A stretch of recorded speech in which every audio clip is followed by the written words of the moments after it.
তো আমরা উচ্চতর গণিতের আংশিক ভগ্নাংশ টপিকসটা নিয়ে এখন আলোচনা করব।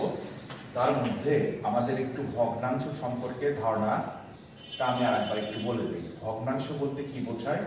যার উপরে থাকে লব, নিচে থাকে কত হর। যেরকম এক্স বাই ওয়াই, এটা একটা কি ভগ্নাংশ। এই ভগ্নাংশ কিন্তু আবার দুই প্রকার হয়। একটা হচ্ছে প্রকৃত ভগ্নাংশ আর একটা হলো অপ্রকৃত ভগ্নাংশ। তো এই অপ্রকৃত ভগ্নাংশেরই কিন্তু আর একটা রূপ আমরা কি জানি? মিশ্র ভগ্নাংশ। তো প্রকৃত ভগ্নাংশ কোনগুলা? যেটা লবের তুলনায় হরটা হয় বড়। যেমন এক্সাম্পল হিসাবে আমরা বলতে পারি 2/5, 1/6, উপরেরটা লব, নিচেরটা হর। লবের তুলনায় হরগুলা বড়, সেই জন্য আমরা এটাকে কি বলবো? প্রকৃত ভগ্নাংশ। এখন যদি আমরা অপ্রকৃত ভগ্নাংশে যাই, যেখানে লবটা হবে বড়, হরটা হবে কি ছোট।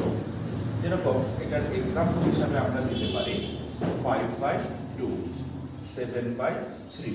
এগুলাকে আমরা কি ভগ্নাংশ বলবো? অপ্রকৃত ভগ্নাংশ, যেটা লব বড় হর ছোট।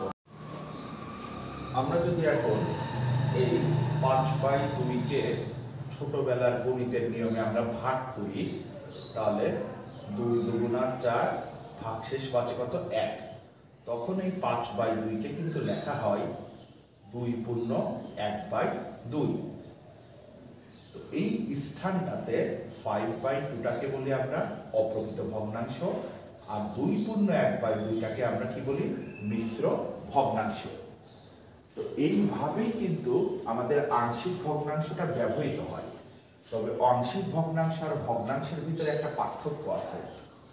ভগ্নাংশ সাধারণত দেখা যায় যে সহগ নিয়ে গঠিত হয়, আর আংশিক ভগ্নাংশটা গঠিত হয় হলো চলক নিয়ে। যেমন আমরা যদি বলি যে সহগ হিসাবে কত? 5/2, আর ঠিক এই স্থানে আংশিক ভগ্নাংশটা হবে চলক নিয়ে। কেমন করে চলক নিয়ে? উপরে থাকলো x², নিচে থাকলো x-1, x-2, x-5। আবার দেখা যাচ্ছে উপরে থাকতেছে x, নিচে থাকতেছে x-1, x³ + 1, এরকম অবস্থা। তো সেই ক্ষেত্রে আমরা এখানে দেখব প্রকৃত ভগ্নাংশে ছিল লবের তুলনায় হর বড়। প্রকৃত ভগ্নাংশে কি ছিল? লবের তুলনায় হর বড়। ঠিক একইভাবে যদি আমরা এইটার দিকে খেয়াল করি, x আর x³ গুণ করলে কত হয়? x⁴। তাহলে এখানে x⁴ যদি হয়, আর x এর শুধুমাত্র x আছে লবে, তাহলে x⁴ এর আর x এর পাওয়ার কত? 1। তাহলে দেখা যাচ্ছে এই স্থানে পাওয়ার বা সূচক হিসাবে লবের তুলনায় হরটা কি বড়। সুতরাং এই ফরম্যাটটাকে আমরা কি বলবো? এই ফরম্যাটটাকে বলবো আংশিক ভগ্নাংশেরই প্রকৃত ভগ্নাংশ। কিন্তু যদি আমাদের ঘটনাটা এরকম থাকে, এইখানে যদি আমরা একটু খেয়াল করি যে আমাদের লবে আছে কত? x², x x x 3x এর গুণ করলে কত হয়? x³। তার মানে এখানে হরের মাত্রা কিংবা পাওয়ার 3, আর এইখানে লবের মাত্রা কিংবা পাওয়ার কত? 2। তাহলে এটাকে আমরা আবার কি বলবো? লবের তুলনায় হরের পাওয়ার বেশি। সুতরাং এই দুটা এক্সাম্পলই আমরা বলবো হচ্ছে প্রকৃত ভগ্নাংশের ক্ষেত্রে। কিন্তু ঘটনাটা যদি আমাদের এইরকম হয় যে এখানে আছে x², নিচে আছে x-1, x-2, এখানে দেখতেছে আমাদের লবের পাওয়ার হিসাবে আছে 2, আর হরে x গুণ করলে কত হচ্ছে? x²। তার মানে এখানে হরের পাওয়ার কত? 2। যদি লব এবং হর দুইটারই পাওয়ার কিংবা মাত্রা সমান হয়, তখন এটা হয়ে যায় হচ্ছে অপ্রকৃত ভগ্নাংশ। আবার যদি তার উল্টা কেস হয়, কেমন উল্টা কেস? দেখা যাচ্ছে x³ আর নিচে আছে x-1, x-2, তাহলে এখানে লবের পাওয়ার কত 3 এবং হরে x x গুণ করলে কত হচ্ছে x স্কয়ার। এখানে হরের পাওয়ারটা কত 2, তার মানে লবের পাওয়ার বড়, হরের পাওয়ার ছোট। এই ক্ষেত্রে এটাও কিন্তু হবে অপ্রকৃত ভগ্নাংশ। তাহলে এক কথায় কি বলা যায়, অপ্রকৃত ভগ্নাংশের ক্ষেত্রে লব কিংবা হর দুইটারই কিন্তু x এর পাওয়ার সমান হতে পারে, কিংবা লবের x এর পাওয়ার বড় হতে পারে, হরের x এর পাওয়ার ছোট হতে পারে। যদি সমান কিংবা লব বড় হর ছোট হয় তাহলে সেটা অপ্রকৃত ভগ্নাংশ আংশিক ভগ্নাংশের ক্ষেত্রে। আর লবের পাওয়ারের তুলনায় যদি এই হরের পাওয়ারগুলা বেশি হয়, লবের পাওয়ারের তুলনায় হরের পাওয়ারগুলা কি বেশি, তখন এটাকে আমরা বলবো আংশিক ভগ্নাংশই প্রকৃত ভগ্নাংশ। এখানে আমরা টাইপ 1 এর ম্যাথ নিয়ে আলোচনা করব, যে টাইপ 1 এ সবগুলাই প্রকৃত ভগ্নাংশ। কেমন করে প্রকৃত ভগ্নাংশ? আমরা 1 নম্বর অঙ্কের লবের x এর পাওয়ার কেউ নাই মানে কত আছে 1, আর এখানে x x গুণ করলে x স্কয়ার হয়, তার মানে হরের ক্ষেত্রে x এর পাওয়ার কত 2, তাহলে লবের তুলনায় হর বড়, প্রকৃত। আবার যদি এখানে খেয়াল করি, এখানে লবের x এর পাওয়ার কত 1, হরের x x গুণ দিলে x স্কয়ার, লবের পাওয়ার 1, হরের পাওয়ার কত 2, তার মানে এটাও কি প্রকৃত ভগ্নাংশ। ইভেন এই অঙ্কটাই যদি আমরা খেয়াল করি, লবে x এর সর্বোচ্চ পাওয়ার 2 এবং হরে x x x কত হচ্ছে x কিউব, তাহলে লবের পাওয়ার 2, হরের পাওয়ার কত 3, তার মানে এটাও হচ্ছে প্রকৃত ভগ্নাংশ। তাহলে এই অঙ্কগুলো কিভাবে করব? তাহলে এটা যদি আমরা 1 নম্বর অঙ্কটা দেখি, যেটাই আমার দেওয়া আছে 5x - 7 ডিভাইডেড বাই x - 1 এবং x - 2। এই অঙ্কটা করতে গেলে ফার্স্টে আমাদের এরকম অভেদ চিহ্ন দিতে হবে। অভেদ চিহ্ন দেওয়ার পরে আমরা হরে কয়টা পদ পাচ্ছি, দুইটা পদ এরকম করে যোগ আকারে বসায় দেব। একটাকে ধরবো a, একটাকে ধরবো b। এইভাবে যদি 3টা পদ থাকে তাহলে 1টা 2টা 3টা a b c এইভাবে ধরতে হবে।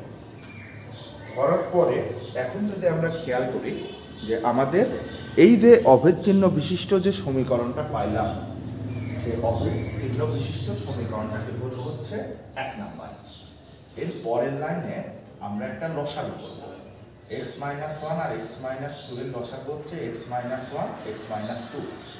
x - 1 x - 1 যদি কেটে যায় তাহলে থাকে কত x - 2, এটা এর সাথে গুণ হলে a * x - 2 plus x - 2 x - 2 কেটে গেলে কত থাকে x - 1, এটা গুণ হবে b এর সাথে x - 1। এবং আমরা এটা বাম পাশে দেখতেছি কি আছে 5x - 7 x - 1 x - 2। দুইটা সমীকরণেরই আমরা বাম পাশে এবং ডান পাশে দেখতেছি হর সমান আছে, বাদ দিয়ে দিলাম। তাহলে কত থাকবে 5x - 7 অভেদ চিহ্ন a * x - 2 প্লাস b * কত x - 1। এটাকে দেব আমরা 2 নাম্বার। এরকম সমীকরণ তৈরি করার পরে আমরা a এর মান যদি নির্ণয় করতে যাই, b কে 0 বানাতে হবে। b এর মান যদি নির্ণয় করতে চাই, a কে 0 বানাতে হবে। তো ধরে নিলাম আমরা এর মান হচ্ছে নির্ণয় করব, তাহলে কাকে 0 বানাতে হবে? b কে কখন 0 বানানো সম্ভব? যদি x এর মান 1 হয় তাহলে 1 - 1 0 হয়ে কিন্তু অটোমেটিক b 0 হয়ে যাচ্ছে। তাহলে এখন আমরা কি করব? এখন আমরা লিখব ধরি x = 1 হলে কয় নং? 2 নং হতে, তাহলে x এর মান যেহেতু 1 ধরা হয়েছে, প্রত্যেকটা x এর জায়গায় কত বসে যাবে? 1। তাহলে 5 * 1 - 7। যখনই মান ধরে নেব তখন এই অভেদ চিহ্নটা হয়ে যাবে সমান চিহ্ন। এই জায়গাটা কিন্তু খুব খেয়াল। a * 1 - 2 b * 1 - 1। তাহলে এখানে কত হচ্ছে b ইন্টু 0, এখানে a ইন্টু কত -1, আর এখানে 5 1 5 -7 মানে -2। তাহলে -2 equal to -a, minus minus কেটে গেলে এর মান কত 2। এখন আমরা যদি b এর মান নির্ণয় করতে চাই তাহলে এটাকে 0 বানাতে হবে, তাহলে x এর মান কত দিতে হবে 2। তাহলে এবার লিখব ধরি x সমান সমান 2 হলে, আবারও 2 নং হতে x সমান সমান যদি এখন 2 ধরে নেই তাহলে 2 নং হতে 5 ইনটু কত হবে 2 -7, এবং যেহেতু x এর মান ধরে নেওয়া হয়েছে তাহলে অবের চিহ্নটা হয়ে যাবে সমান চিহ্ন। তাহলে a into 2 - 2 plus b into 2 - 1, তাহলে 5 2 না 10 -7, তার মানে +10, a ইনটু কত 0, b এর মতো b, তাহলে b এর মান কত হয়ে যাচ্ছে 3। এইবার এই a এবং b এর মান কিন্তু আমাদের নির্ণয় করা শেষ। এই a ও b এর মান 1 নং এ বসায় দেব। তাহলে ফাইনাল লিখব a ও b এর মান 1 নং এ বসিয়ে, তাহলে 1 নং এ যদি বসায় দেই, একে আমার কত আছে 1 নাম্বার টোটাল সমীকরণটা কত 5x - 7 x - 1 x - 2, অভেদ চিহ্ন এর জায়গায় কত বসবে 2 ডিভাইডেড x - 1 প্লাস b এর জায়গায় কত বসবে 3 ডিভাইডেড বাই x - 2। এইটা হয়ে গেল আমাদের ফাইনাল অ্যানসার। এইটারই যদি আমরা সেকেন্ড টাইপস দেখি যে 2 নম্বর স্যাম্পলটাই কি বলা আছে, সেম ভাবে আমরা এখানে দেখতেছি 3 জন আছে হরে, তো 3 জনকে আমরা একবার x - 1, একবার x - 2, একবার x - 3 এইভাবে বসাই দিলাম। বরাবরের মতো উপরে একটাকে a, একটাকে b, একটাকে c ধরলাম। এইভাবে চারটে থাকলে d e f এইভাবে পর্যায়ক্রমে বসে থাকলো। এইটাকে দেব কত 1 নাম্বার সমীকরণ। এরপর আমাদের কাজ কি লসাগু নির্ণয় করা। তাহলে x - 1, x - 2, x - 3 হয়ে গেল এই তিনটা লসাগু। তাহলে x - 1 x - 1 কেটে গেলে x - 2 আর x - 3 থাকে।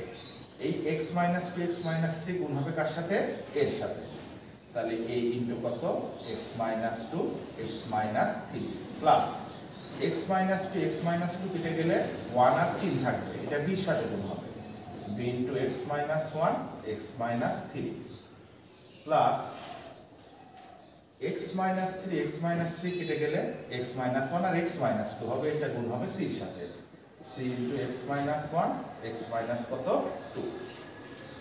আর আমরা যদি বাম পাশে দেখি আমাদের আছে x + 5 x - 1 x - 2 x - 3। দুইটার ক্ষেত্রেই যেহেতু আমরা সেম হর বাদ যদি দিয়ে দেই তাহলে আমাদের থাকবে কত x + 5 বাম পাশে, এবং ডান পাশে থাকবে a into x - 2 x - 3 b into x - 1 x - 3 c into x - 1 x - 2। এটাকে কত দেব 2 নাম্বার। এইভাবে আমরা অঙ্কটা কিন্তু ফার্স্টে সাজায় নিলাম। সাজানোর পরে এখন আমাদের এর আগে কি শিখছিলাম, এর মান নির্ণয় করতে গেলে বাকিগুলা 0 বানাতে হবে।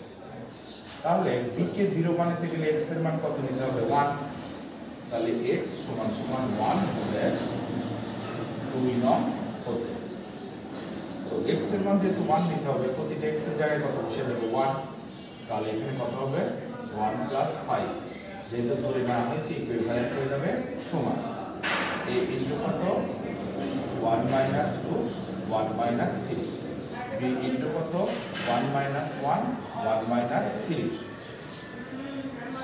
প্লাস c ইনটু কত 1 - 1 1 - 2। তাহলে আমরা এখানে দেখতেছি 1 - 1 0, তার মানে এখানে হচ্ছে c ইনটু 0, 1 - 1 0, তার মানে এখানে হচ্ছে b ইনটু 0।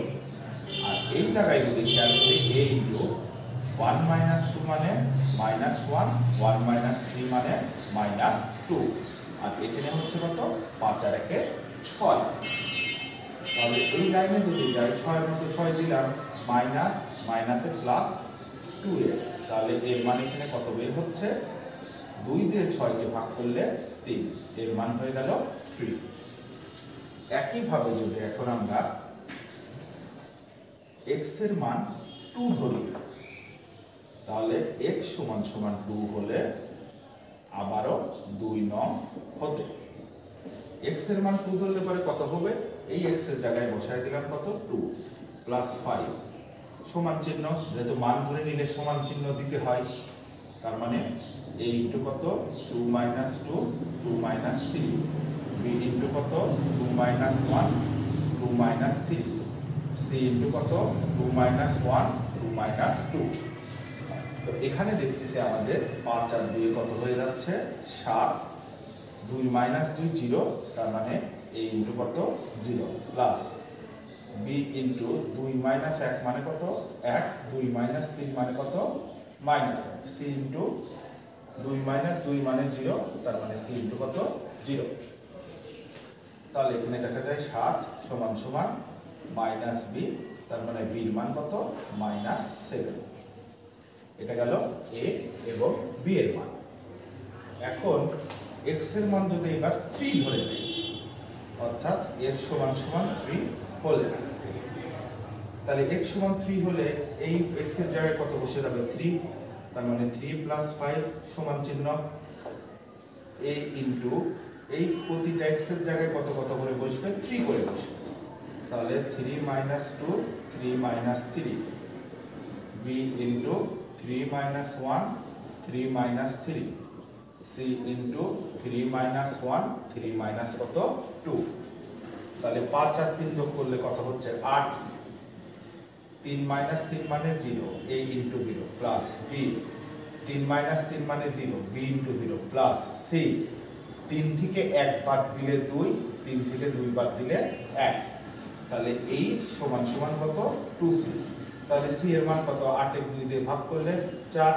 তাহলে এই যে আমরা a b এবং c এই তিনটার মান পাইলাম, এবার এই তিনটার মান আমরা বসায় দেব কয় নাম্বার সমীকরণে 1 নাম্বার সমীকরণে। তাহলে সুতরাং একে কত আছে x plus 5 x minus 1 x minus 2 x minus 3, অভেদ চিহ্নের মতো অভেদ চিহ্ন দিয়ে দিলাম, এর স্থানে কত 3 divided x minus 1 plus b এর স্থানে কত minus 7 divided x minus 2 plus c এর স্থানে কত 4 ডিভাইডেড বাই x মাইনাস 3। তো এই যে আমরা ফাইনালি যে মানটা পেয়ে গেলাম, সেটাই হচ্ছে আমাদের কাঙ্ক্ষিত আংশিক ভগ্নাংশের উত্তর। এখন যেহেতু আমাদের এই অঙ্কগুলো সিমিলার, আমি শুধুমাত্র একটু ফার্স্ট লাইনটা ভেঙে দেখাবো কেমন হতে পারে। যেমন 3 নম্বর অঙ্কে আমার আছে 5x প্লাস 4x আর কত x প্লাস 2, তাহলে এটাকে অভেদ চিহ্ন দিয়ে একটা হবে x, একটা হবে কত x প্লাস 2, একটার সাথে a দেব আর একটার সাথে কত দেব b দেব।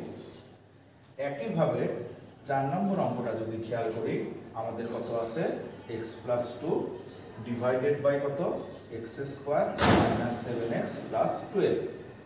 তো এখানে একটা সমস্যা হচ্ছে, আমাদের কিন্তু এইরকম করে উৎপাদকে বিশ্লেষণ করা নাই। তো এই অঙ্কটার ক্ষেত্রে আমরা কি করতে পারি, এটা কিন্তু উৎপাদকে বিশ্লেষণ করতে পারি। সেটার জন্য কি করব, এর পরের লাইনে সমান দিব x প্লাস 2, তাহলে এটাকে মিডিল টার্ম করলে 3 4 12 x square minus 4x minus 3x plus কত 12। তাহলে x প্লাস 2 দুই জায়গা থেকে x কমন নিলে x মাইনাস 4, দুই জায়গা থেকে মাইনাস 3 কমন নিলে x মাইনাস 4। এইবার x প্লাস 2 দুই জায়গা থেকে যদি x মাইনাস 4 কমন নেয়, তাহলে কত হবে x মাইনাস 3। এইরকম যখন উৎপাদকে বিশ্লেষণ করা হয়ে গেল, তারপরে অভেদ চিহ্ন দিয়ে আমাদের x মাইনাস 4 x মাইনাস 3 দিয়ে দিলাম, উপরে একটার a একটার b দিয়ে এটাকে দেব কত 1 নাম্বার। আবার যদি আমরা 5 নম্বর অঙ্কটা ভাঙি, আমাদের এখানে কত আছে, x square minus 9x minus 6 divided by কত আছে, x into x minus 2 x minus 2 এবং আছে হচ্ছে এক্স প্লাস 3। তাহলে এটার ক্ষেত্রেও আমরা একটা অভেদ চিহ্ন দিয়ে একটা এক্স, একটা এক্স মাইনাস 2, একটা এক্স প্লাস 3, তিনজন যেহেতু আছে একটা এ দেবো, একটা বি দেবো, একটা সি দেবো, দিয়ে এটাকে আবার কত দেবো, 1 নাম্বার। তো এইভাবে কিন্তু আমরা যে কোনো প্রকৃত ভগ্নাংশকে আংশিক ভগ্নাংশে রূপান্তর করতে পারি। এই দুটো স্যাম্পল যদি আবার খেয়াল করি, যেখানে আমাদের 6 নম্বরে দেওয়া আছে x square plus x plus 1 divided by x cube plus x square minus 6x। তো যেহেতু আমাদের এখানে উৎপাদকের বিশ্লেষণ দেওয়া নাই, সুতরাং আমাদের উৎপাদকের বিশ্লেষণ হরটাকে করে দিতে হবে। যেরকম সবগুলা থেকে আমরা কি কমন নেব, এক্স, তাহলে এখানে থাকবে এক্স স্কোয়ার, এখানে থাকবে এক্স, এখানে থাকবে মাইনাস 6।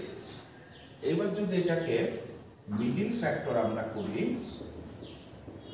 তাহলে এক্স এর মতো এক্স থাকলো, মিডিল ফ্যাক্টর 3 দুগুণা 6, x square plus 3x minus 2x minus 6।